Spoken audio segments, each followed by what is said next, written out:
Let's look at spanning trees. So I have right here 3 switches and 4 computers.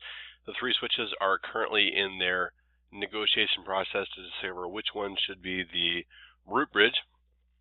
And you can see that all 3 of the lines are orange, and they're sending currently BPDUs to figure out which one. After a little bit, like right now, you can see that the root bridge has been selected, and now they're able to communicate and forward traffic. One of the lines, the one between S1 and S3 on the right-hand side, has been shut off, and so now we have the S2 is the root, and the other 2 are just communicating with it. Now, if I wanted to change which one was the root, I can do that. But I want to do 2 things. I want to first change from whatever mode we're using to make sure I'm using spanning tree rapid PVST mode. And then I want to set S1 as the root primary switch.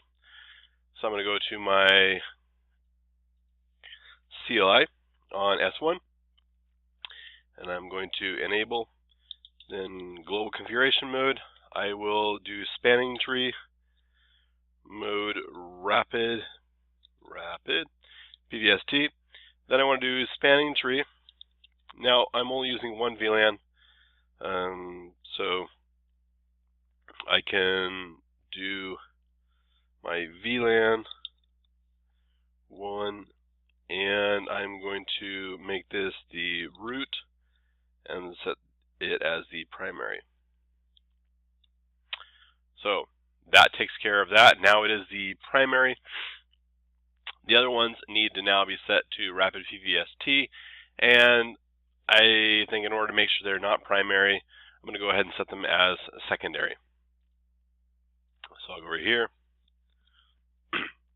enable conf T, then spanning tree mode rapid PVST, and spanning tree VLAN 1 root secondary. Alright, and then I go to the last one, S3, and I do the same thing, enable conf T, spanning tree rapid PVST, spanning mode rapid PVST, and then spanning tree VLAN 1 root secondary, so it's kind of tied with the other one. Alright, now you can see that we've got it all set up. We have now made it so that the S1 is the root bridge, and I can check this by exiting out of my global configuration mode into privileged exec mode, and I can do a show spanning tree, and I can see that this is in fact the root bridge. That means that all of the ports leading out of it are designated ports, and all of the ports from the other switches leading back to it are the root ports. Alright, now I have my other 4 devices, and these devices are computers. They're not switches, but it's possible that when a computer is disconnected, someone might plug a switch in there, and that could cause all kinds of problems. But there's the other issue that when I connect my machines up, they don't have immediate access to communicate because the switches have to decide if they're switches and if they're causing loops. So we're going to assume that these things are not going to be switches.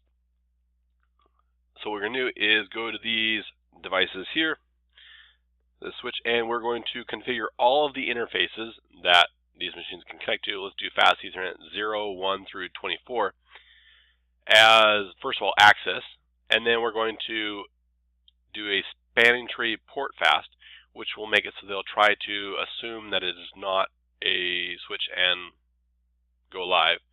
And then we're going to do a spanning tree BPDU guard enable, which will shut down the port when it does discover a BPDU, which is part of the spanning tree protocol. So int fa0/1-24 int range. And I do switch port mode access, and it probably needs some VLAN, but it'll assume it's just VLAN 1. And then we'll do spanning tree port fast. And there are other options we can do, like disable or enable. We're going to go ahead and just enable it with the default options and turn on this way. Then we're going to go spanning tree BPDU guard and then enable. This will turn on the spanning tree BPDU guard and keep these things safe. I'm going to do the same thing on the other switch over here. Int range FA0/1-24, and then we're going to do a switch port mode access, and we'll do spanning tree port fast, and we will do spanning tree BPDU guard, and then enable. Alright, now we have it all configured up. We should be doing pretty good. And these interfaces should all be, well, just non-switch, non-bridge ports. Another thing to note about the BPDU guard and port fast. So BPDU guard does that port fast. It wants to make sure you're aware that port fast should only be enabled on ports connected to a single host. Connecting hubs, concentrators, switches, bridges, etc. to this interface when port fast is enabled can cause temporary bridging loops. Use with caution. So it's just sending you a warning. Just be aware. All right, that is it.